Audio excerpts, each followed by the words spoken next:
लेकिन इस बीच कई नेताओं की नाराजगी खुलकर सामने आई, चाहे वो उपेंद्र कुशवाहा हो, मांझी जी हो, चाहे गिरिराज सिंह हो। आप स्ट्राइक रेट की बात कर रही हैं, उन्होंने तो बड़ा खुलकर कहा कि स्ट्राइक रेट की बात करने वाले जो लोग हैं इन्हें 2010 का चुनाव देखना चाहिए कि बीजेपी और जेडीयू का स्ट्राइक रेट कितना है। नहीं, हम लोग अब 2010, 2005, 2015 आई डोंट थिंक कि पास्ट का हम लोग कोई भी कैलकुलेशन लेंगे। हम लोग जब नए समीकरण और नए गठबंधन की बात करें तो हम लोग जिस गठबंधन पे जो चुनाव लड़े हैं उसके समीकरण और उसके स्ट्राइक रेट और उसके परसेंटेज की बात करेंगे।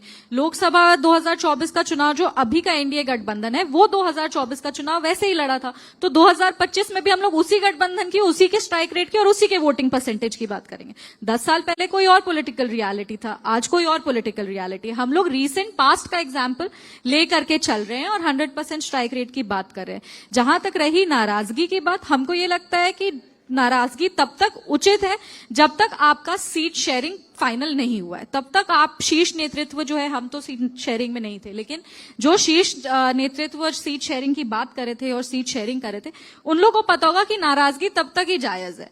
एक बार सीट शेयरिंग जब फाइनल हो गई उसके बाद हमको नहीं लगता है कि कहीं से कोई भी नाराजगी रहनी चाहिए। एक बड़ा परिवार है, जीतन राम मांझी जी ने आज ही कहा है कि एनडीए एक बहुत बड़ा परिवार है और परिवार में छोटी बहुत नोकझोंक होती रहती है, पर परिवार टूट जाए ये संभव नहीं है। उन्होंने ये भी कहा था कि हमें कम आंका गया, इसका खामियाजा चुनावों में भुगतना ना पड़ जाए। ऐसा तो नहीं, बार्गेनिंग भारी पड़ जाएगी? नहीं, वो हमारे मतलब अभिभावक हैं, हम लोग सबसे बड़े, हमको लगता है कि सबसे सीनियर लीडर्स में से एक हैं आज बिहार के, उन पे हम कोई पर्सनल टिप्पणी करें ये सही नहीं है। उनको हो सकता है उनको किसी चीज का बुरा लगे, बट हम लोग चुनाव में मेहनत करेंगे और वो हम लोग के साथ ही मजबूती से रहेंगे। एक तीसरे प्लेयर भी हैं जो इस वक्त मैदान में आए हैं, वो है प्रशांत किशोर। बहुत बड़े बड़े दावे कर रहे हैं जेडीयू को लेकर, बीजेपी को लेकर, और सीधा कह रहे हैं कि इस बार आप लोगों की सरकार नहीं बनने जा रही है। ये तो समय ही बताएगा ना। हम 100% श्योर हैं कि सरकार एनडीए की ही बनने वाली है और बिहार में कोई भी थर्ड फ्रंट नहीं है। ये जो सोशल मीडिया होता है वो रियलिटी नहीं होता है, जो पॉलिटिकल रियलिटी ग्राउंड का होता है वो बहुत डिफरेंट होता है। और बिहार में हमेशा चुनाव दो विचारधारा के बीच में हुई है, एनडीए और महागठबंधन, और इसमें कभी भी बिहार में कोई थर्ड फ्रंट पे ना लोग ने कभी भरोसा किया है और ना ही कोई थर्ड फ्रंट क्रिएट होने दिया है।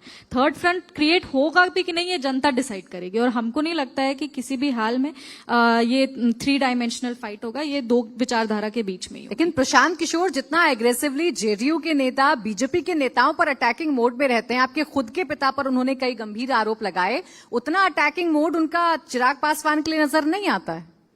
देखिए, ये अपना पर्सनल आउटलुक हो सकता है लोगों का, उनका एक पर्सनल रिलेशन हो सकता है, इसमें आई डोंट थिंक कि किसी के भी पर्सनल रिलेशंस पे कमेंट करना सही रहेगा।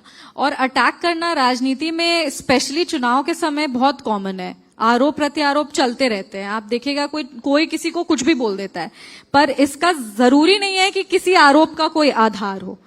और हम हमेशा यही कहते हैं कि राजनीति और चुनाव के समय ये जो आरोप लगते हैं ज्यादातर वो व्यर्थ आरोप ही होते हैं, क्योंकि अगर आप आरोप को सिद्ध नहीं कर पाए तो वो आरोप सच नहीं है, वो आरोप एक अफवाह बन के ही रह जाते हैं। फॉल्स प्रोपेगेंडा चलाने का प्रयास बहुत किया जाता है। लोकसभा चुनाव में हमने देखा था, कहते हैं एनडीए वापस आएगी तो संविधान खत्म हो जाएगा, आरक्षण खत्म हो जाएगा, पर ऐसा कुछ नहीं होता। ये false propaganda, false narrative set करने का प्रयास किया जाता है जनता को भ्रमित करने के लिए। जरूरी नहीं है कि वही सच हो।